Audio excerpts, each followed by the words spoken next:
Welcome children. Worksheet number 60 गुरुत्वाकर्षण। आज हम गुरुत्वाकर्षण चैप्टर 10 शुरू कर रहे हैं। गुरुत्वाकर्षण का सार्वत्रिक नियम, इस बारे में इस वर्कशीट में आप जानेंगे। जिज्ञासा दीदी, गुरुत्वाकर्षण बल और इसका महत्व क्या है? यह देखकर कि एक पका हुआ सेब हमेशा नीचे गिरता है, न्यूटन कौन था बच्चों? न्यूटन वैज्ञानिक का नाम है। न्यूटन ने अनुमान लगाया कि पृथ्वी पर हर वस्तु को अपनी तरफ एक बल आकर्षित करता है। जब हम किसी भी वस्तु को ऊपर की ओर फेंकते हैं तो कुछ ऊंचाई पर जाकर वस्तु नीचे गिरती है।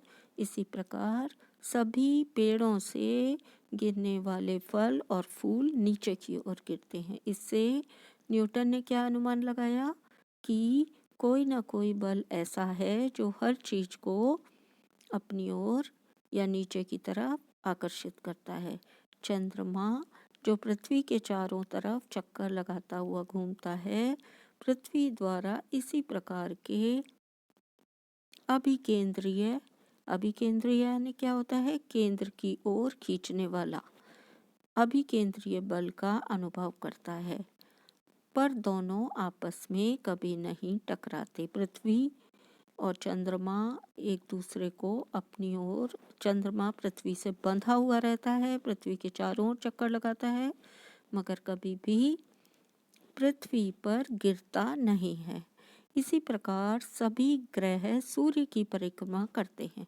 ग्रह किसकी परिक्रमा करते हैं? ग्रह आपको पता है सूर्य के चारों ओर घूमते हैं, मगर ये ग्रह कभी भी सूर्य में गिरते नहीं हैं और एक बल द्वारा सूर्य की ओर आकर्षित रहते हैं, तभी ये सूर्य के चारों ओर चक्कर लगाते हैं। तो न्यूटन नामक, सर आइजक न्यूटन इनका पूरा नाम था, न्यूटन नामक वैज्ञानिक ने क्या निष्कर्ष निकाला कि विश्व में हर एक वस्तु या पिंड मतलब वस्तु एक दूसरे को किसी बल से आकर्षित करते हैं, जिसे उसने क्या नाम दिया? गुरुत्वाकर्षण बल। उस बल को क्या कहते हैं जिससे एक वस्तु दूसरे वस्तु को अपनी ओर आकर्षित करती है? इस बल को हम कहते हैं गुरुत्वाकर्षण बल। किसने बताया? न्यूटन, आइजक न्यूटन नामक वैज्ञानिक ने। अब हम गुरुत्वाकर्षण का सार्वत्रिक नियम जानेंगे। इस संसार में प्रत्येक पिंड या वस्तु अन्य पिंड को या वस्तु को एक ऐसे बल से आकर्षित करती है जो दोनों वस्तुओं के द्रव्यमानों के गुणनफल के समानुपाती होता है और उन वस्तुओं के केंद्रों के मध्य दूरी के वर्ग के व्युत्क्रमानुपाती होता है। इसे हम गुरुत्वाकर्षण का सार्वत्रिक नियम कहते हैं। इस नियम के अनुसार क्या होता है? इस संसार में प्रत्येक वस्तु अगर दो वस्तुएं हैं तो उनके बीच में क्या लगता है बच्चों? एक प्रकार का आकर्षण बल लगता है और वो बल दोनों वस्तुओं के द्रव्यमानों के गुणनफल के समानुपाती होता है। अगर गुणनफल ज़्यादा होगा तो लगने वाला बल भी ज़्यादा होगा और दोनों वस्तुओं की बीच की दूरी जितनी होती है उसके वर्ग के व्युत्क्रमानुपाती होता है। तो दोनों वस्तुओं के बीच की दूरी के वर्ग के व्युत्क्रमानुपाती यानी उल्टा होता है। अगर दूरी बढ़ाई जाएगी तो बल कैसा हो जाएगा? कम। और दोनों वस्तुओं के द्रव्यमानों के गुणनफल के समानुपाती होता है। अगर उनका द्रव्यमान ज़्यादा होगा तो बल भी अधिक लगेगा। यह बल दोनों वस्तुओं को मिलाने वाली रेखा की दिशा में लगता है। ये देखिए यहाँ पर आपको दिखाया, इन बलों को मिलाने वाली रेखा की दिशा में लगता है। यदि किन्हीं दो वस्तु ए और बी का द्रव्यमान m, एक का कैपिटल M एक का स्मॉल m है, तो उनके केंद्रों के मध्य की दूरी d, अगर हम दूरी को d मान लें उनके बीच की और उनके द्रव्यमान को m कैपिटल और m स्मॉल मान लें, तो उनके बीच लगने वाला गुरुत्वाकर्षण बल क्या होगा? F। अब F क्या होगा? गुरुत्वाकर्षण का सार्वत्रिक नियम के अनुसार गुरुत्वाकर्षण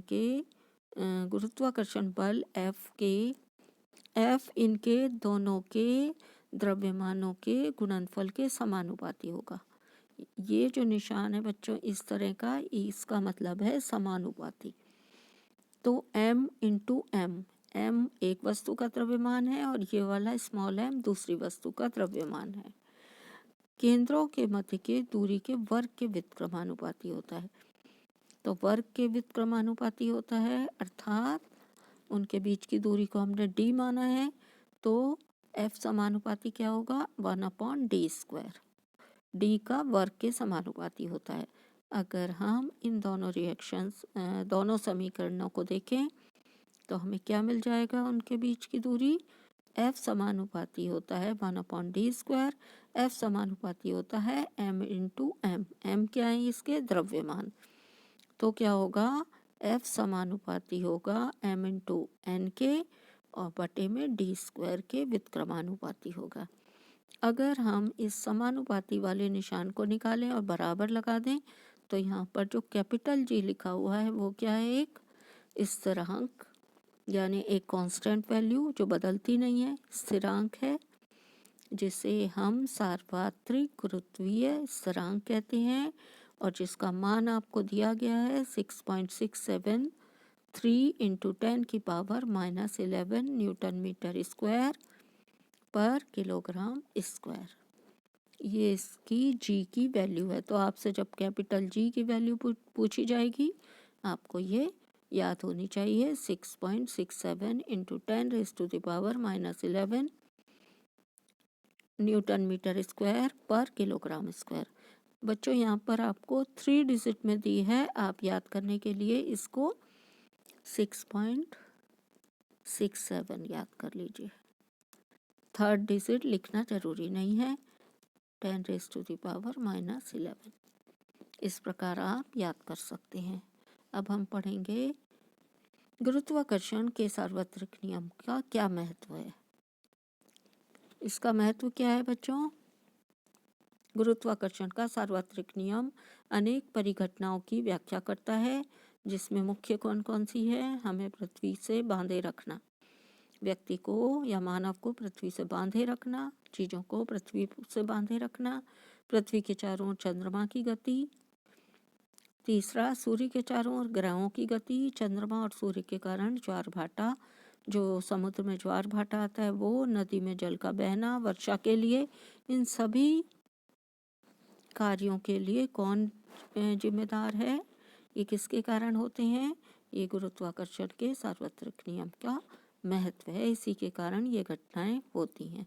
वर्षा के लिए वर्षा नीचे की होती है। यहाँ पर आपको बच्चों सर आइजक न्यूटन का चित्र दिया हुआ है, ये वाले, ये वैज्ञानिक हैं जिन्होंने इस बात की खोज की थी कि कोई बल हर वस्तु के ऊपर दो वस्तुओं के बीच में एक आकर्षण बल लगता है जो उसकी द्रव्यमानों के गुणनफल के समानुपाती होता है और बीच की दूरी के वर्ग के व्युत्क्रमानुपाती होता है।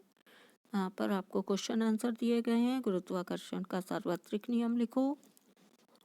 इन सभी क्वेश्चन आंसर को यहाँ पर आपको ये आंसर मिल जाएंगे।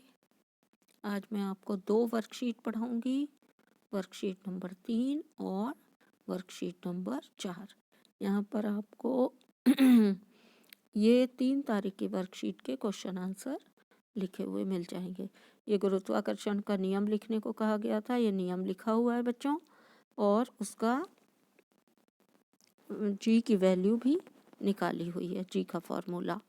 क्वेश्चन नंबर 2 था आपका गुरुत्वाकर्षण का सार्वत्रिक नियम क्या महत्व है। महत्व आपकी वर्कशीट में भी लिखा है, आप कोई 3 या 4 पॉइंट उसमें से भी लिख सकते हैं, यहाँ से भी लिख सकते हैं। उसके बाद एक क्वेश्चन है, क्वेश्चन नंबर 3, गुरुत्वाकर्षण बल नहीं होता तो क्या होता, अपने विचार लिखो। तो यहाँ पर आपको अपने विचार लिखने हैं बच्चों, और वास्तव में अगर गुरुत्वाकर्षण बल नहीं होता तो पृथ्वी पर जीवन संभव नहीं होता। मानव और अन्य वस्तुएं भार रहित हो जाती, क्योंकि जो हम भार अनुभव करते हैं वो गुरुत्वाकर्षण बल के कारण करते हैं। वातावरण निर्वात में मिल जाता, जहाँ पर स्पेस में जहाँ निर्वात है, जहाँ वायु नहीं है, और हमारी पृथ्वी के चारों ओर जो वातावरण है वो सब एक हो जाता।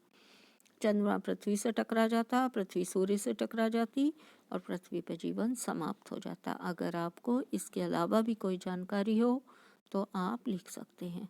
नेक्स्ट क्वेश्चन में आपसे जी की वैल्यू पूछी हुई है। जी क्या है और जी का मान क्या है? तो जी क्या है बच्चों? सार्वत्रिक गुरुत्वाकर्षण नियतांक या स्थिरांक कांस्टेंट है। और जी की वैल्यू या जी का मान कितना होता है? 6.67 इंटू 10 की पावर -11 न्यूटन मीटर स्क्वायर पर किलोग्राम स्क्वायर। अब हम वर्कशीट नंबर 4 पढ़ लेंगे। वर्कशीट नंबर 4 में आपको वर्कशीट नंबर 61 में 4 तारीख की वर्कशीट है बच्चों, वर्कशीट नंबर 61। इसमें हम 3 से आगे पढ़ेंगे। गुरुत्वाकर्षण में मुक्त पतन किसे कहते हैं? तो आज इस वर्कशीट में हम जानेंगे मुक्त पतन क्या होता है। जिज्ञासा दीदी, पृथ्वी पर ऊपर की ओर फेंकी गई वस्तुएं नीचे की ओर किस प्रकार आ जाती हैं? हम किसी भी वस्तु को अगर ऊपर की ओर फेंकते हैं तो वह वापस नीचे आ जाती है। ये ऐसा क्यों होता है? कोई भी वस्तु जो पृथ्वी की सतह से ऊपर की ओर फेंकी जाती है वो एक ऊंचाई तक जाकर पृथ्वी की ओर गिरने लगती है। जब कोई वस्तु केवल पृथ्वी के गुरुत्वाकर्षण के कारण गिरती है तो उसे हम क्या कहते हैं? मुक्त पतन कहते हैं। गुरुत्वाकर्षण वो बल जो पृथ्वी सभी वस्तुओं के ऊपर लगाती है और अपनी ओर उन्हें खींचती है, उसे हम गुरुत्वाकर्षण बल कहते हैं। तो जब कोई वस्तु पर मानव द्वारा या मनुष्य द्वारा बल नहीं लगाया गया हो, सिर्फ वो किस बल के कारण नीचे गिर रही हो, अगर छत पे खड़े होकर हम एक कागज फेंक दें, फेंकने में बल ना लगाएं, सिर्फ गिरा दें, उसको छोड़ दें, तो अगर हम किसी कागज को छोड़ दें बिना बल लगाए तब वो कागज कहाँ आएगा? नीचे की ओर आएगा। तो जब कोई वस्तु केवल पृथ्वी के गुरुत्वाकर्षण के प्रभाव के कारण गिरती है तो इसको हम कहते हैं मुक्त पतन। मुक्त पतन के समय वस्तु की गति की दिशा तो समान रहती है, परंतु उसका वेग में वृद्धि हो जाती है। क्या समान रहता है? गति की दिशा नीचे की ओर होती है, परंतु वेग क्या हो जाता है? उसका लगातार बढ़ता रहता है। जब हमने छोड़ा होता है, जैसे जैसे वो पृथ्वी के करीब आता है उसका वेग में वृद्धि हो जाती है। जिससे क्या होता है? वेग में वृद्धि को क्या कहते हैं हम? त्वरण। तो एक त्वरण उत्पन्न होता है। वेग परिवर्तन की दर को त्वरण कहते हैं। तो जैसे जैसे वेग में वृद्धि होती है उससे त्वरण उत्पन्न होता है। मुक्त पतन के दौरान वस्तु द्वारा अनुभव किया गया जो त्वरण है उसको हम क्या नाम देते हैं? गुरुत्वीय त्वरण। जिस तरह वस्तुओं जब वेग बदलती है, वेग परिवर्तन की दर को हम त्वरण कहते हैं। और जब कोई वस्तु गुरुत्वाकर्षण बल के कारण नीचे गिर रही है तो उसमें जो वेग परिवर्तन हो रहा है तो उस पर लगने वाले त्वरण को हम क्या कहते हैं? गुरुत्वीय त्वरण कहते हैं। इसे हम स्मॉल जी द्वारा प्रदर्शित करते हैं और इसका मात्रक क्या होता है? मीटर पर सेकेंड स्क्वायर। इसका मात्रक वही होता है जो त्वरण का मात्रक होता है। बच्चों, त्वरण का मात्रक क्या होता है? मीटर प्रति सेकेंड स्क्वायर। तो स्मॉल जी का मात्रक भी क्या होता है? क्योंकि ये एक प्रकार का त्वरण है जिसे हम गुरुत्वीय त्वरण कहते हैं। मीटर प्रति सेकेंड स्क्वायर इसका मात्रक है। अब पृथ्वी के गुरुत्वीय त्वरण के लिए समीकरण निकालना है आपको पृथ्वी के गुरुत्वीय त्वरण के लिए। यहाँ पर आपको एक डेरिवेशन दिया हुआ है, 2 सूत्र दिए हुए हैं बच्चों। पहला सूत्र जो हमने पिछली वर्कशीट में पढ़ा था, F = G m/m/d²। ये एक है। और जो गुरुत्वीय त्वरण होता है, मुक्त पतन के कारण जो त्वरण होता है उसका सूत्र क्या बनेगा बच्चों? F = mg। तो अगर ये इक्वेशन 1 है, ये इक्वेशन 2 है, ये वाली जो F की वैल्यू है F = mg, इस mg की वैल्यू को अगर हम इस वाली इक्वेशन में रख दें F की जगह तो हमें क्या मिल जाएगा? तो हमें मिलेगा mg बराबर कैपिटल G, ये ऐसे का ऐसा m × m/d²। इस एफ की जगह हमने क्या रख दिया, एम जी, क्योंकि एफ बराबर एम जी भी होता है। तो एम जी बराबर ये आ गया। अब हमने क्या किया, स्मॉल जी को इधर छोड़ दिया और एम को इधर लाए। तो यहाँ ये एम इक्वल टू के इधर माइनस होएगा, तो ये कट जाएगा। जब हम बराबर के दूसरी तरफ लाते हैं तो ये एम प्लस और स्मॉल एम माइनस, ये हो जाएगा आपका। अगर हम खाली जी को निकालेंगे, स्मॉल जी बराबर आ जाएगा capital G M into small m, और यहाँ पे एक आ जाएगा माइनस, ये वाला एम जो इधर जाएगा तो ये माइनस एम आएगा, तो ये दोनों कट जाएंगे और यहाँ डी स्क्वायर आएगा। तो क्या बचेगा, G equal to capital G M upon D square, ये बचेगा। तो स्मॉल जी बराबर क्या हो गया, सार्वत्रिक गुरुत्वाकर्षण का नियतांक जो है G M upon D square. यदि वस्तु पृथ्वी की सतह पर अथवा उसके बहुत निकट है तो दूरी डी पृथ्वी की त्रिज्या आर के बराबर होगी। तो दूरी डी को हम क्या मान लेते हैं, पृथ्वी की त्रिज्या के बराबर। पृथ्वी की त्रिज्या को हम क्या कहते हैं, कैपिटल आर। तो डी बराबर कैपिटल आर हो जाएगा, और गुरुत्वाकर्षण बल के कारण तब क्या होगा, गुरुत्वाकर्षण बल के कारण जी बराबर capital G M into r square हो जाएगा। डी की जगह हमने क्या रख दिया, पृथ्वी की त्रिज्या, जिसको हम आर से रिप्रेजेंट करेंगे, और ये पृथ्वी की त्रिज्या रखने से सूत्र क्या आ गया, G equal to small G equal to capital G M upon R square, क्योंकि ये त्रिज्या पृथ्वी की त्रिज्या दूरी के बराबर है। अब हम पृथ्वी के एक समान रूप से हम ये जानेंगे कि ध्रुवों पर और विषुवत व्रतों पर, विषुवत व्रत कौन से होते हैं, ये वाले, ये विषुवत व्रत हैं और ये ध्रुव हैं। यहाँ पर और विषुवत व्रत में जी की वैल्यू में क्या अंतर आता है, तो इसमें क्या अंतर आएगा बच्चों, पृथ्वी एक समान रूप से नहीं, गोलाकार नहीं है। पृथ्वी कैसी है, अंडाकार है। तो पृथ्वी अंडाकार शेप की है, इसलिए इसकी त्रिज्या भी ध्रुवों से विषुवत वृत्तों की ओर जाते हुए बढ़ती है। तो देखिए यहाँ पर त्रिज्या का कितना अंतर है, विषुवत वृत्त पे इसकी त्रिज्या ये रही, और जबकि ध्रुव पे इसकी त्रिज्या कम हो जाती है। कम होने से क्या हो जाएगा, विषुवत वृत्त पर त्रिज्या कम होने से जी का मान ध्रुवों पर विषुवत वृत्तों से अधिक होता है। कहाँ पर अधिक होता है जी का मान, आपसे पूछा जाता है कि जी का मान विषुवत व्रत पर या ध्रुवों पर कहाँ पर अधिक होता है। तो आप इसका आंसर क्या लिखेंगे बच्चों, जी की वैल्यू जो है ध्रुवों पर विषुवत व्रत से अधिक होती है, ध्रुव पर अधिक होती है। क्यों, क्योंकि यहाँ की त्रिज्या कम है। त्रिज्या कम होने से क्या हो जाती है, दूरी कम हो जाती है। दूरी कम होने से क्या होता है, दूरी के व्युत्क्रमानुपाती होता है, तो उल्टा हो जाता है, तो जी की वैल्यू बढ़ जाती है। तो ध्रुवों पर जी की वैल्यू ज़्यादा होती है, विषुवत व्रत पर जी की वैल्यू इसकी ध्रुवों की तुलना में कम होती है थोड़ी सी। ऐसा क्यों होता है, क्योंकि ध्रुवों पर त्रिज्या जो है वो कम है। यहाँ पर देखिए, यहाँ पर लिखा भी है कि इसकी त्रिज्या भी ध्रुवों पर विषुवत वृत्तों की ओर जाते हुए बढ़ती है। तो यहाँ पे बढ़ जाती है त्रिज्या विषुवत व्रत पे, जिससे क्या होता है, परिणाम स्वरूप जी का मान ध्रुवों पर विषुवत वृत्तों से अधिक हो जाता है। अब हम क्वेश्चन आंसर कर लेते हैं। इसका पहला क्वेश्चन है बच्चों, मुक्त पतन किसे कहते हैं, गुरुत्वीय त्वरण किसे कहते हैं। यहाँ पर क्वेश्चन आंसर लिखे हुए हैं इसके। मुक्त पतन को संक्षेप में समझाइए।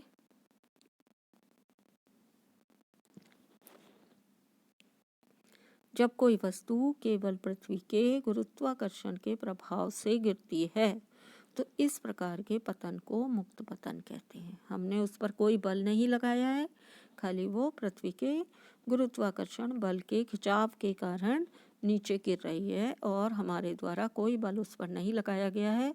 तो इस प्रकार के पतन यानी ऊपर से नीचे गिरना, तो पतन को हम क्या कहते हैं, इस प्रकार के मुक्त पतन।